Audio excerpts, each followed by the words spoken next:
کون کہتا ہے مسلمان آگ کے عذاب میں جلایا نہیں جائے گا؟ کون کہتا ہے کہ مسلمان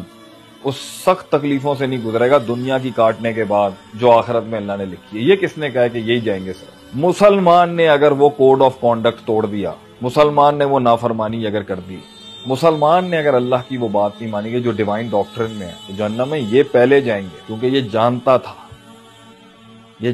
تھا، اس کو پتا تھا جب اللہ تعالیٰ ایک مسلمان کو بد نظری، بد زبانی، بد کلامی، زنا، سود، ان سب کی پنشمنٹس لکھی ہوئی ہیں، بلکہ کسی نے اگر غلط طریقے سے گھورا بھی ہے کسی کو اور اس میں تکبر اور فخر تھا اور ایروگنس اور پرائیڈ تھی، اللہ اس پر بھی پکڑ کر لے گا، اس حد تک کہ بلی کو پانی نہیں پلانے کے اوپر ایک عورت کو جہنم میں ڈالا، وہ مسلمان تھی اللہ نے، ٹھیک ہے، اگر مسلمان نہیں بھی تھی، وہ جس قوم کی بھی تھی، اللہ نے ہیومن رائٹس کو چھوڑ کے اللہ نے اینیمل رائٹس پہ لوگوں کو جہنم میں ڈال دیا۔ آپ کہتی ہیں مسلمان بچ جائے گا یہاں پر؟ تو فرسٹ آف آل دنیا کے اندر اللہ کی نگاہ کے اندر ججمنٹ کے فیصلے میں اللہ مسلمان کو بھی جہنم میں ڈالے گا اور نان مسلم کو بھی جہنم میں ڈالے گا، کہ ہمیشہ ہمیشہ کا عذاب کس کو ہوگا؟ جس نے ہیومن انٹیلیکٹ، میں نے جملے استعمال کیے ہیں، ہیومن انٹیلیکٹ، اسپرچل سینسبلٹی، ٹھیک ہے، انر پرنسپلز کے تھرو اور اپنی لاجیکل مائنڈ سیٹس کے تھرو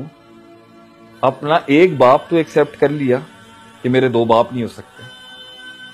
میدان میں ایک تلوار کو ایکسپٹ کر لیا کہ دو تلواریں نہیں ہو سکتی،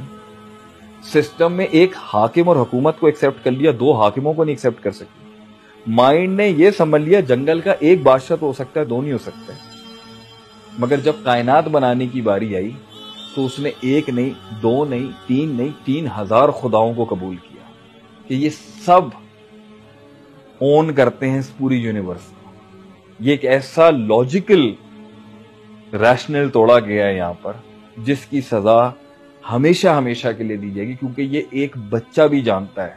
کہ ایک ہو سکتا ہے، دو نہیں ہو سکتے۔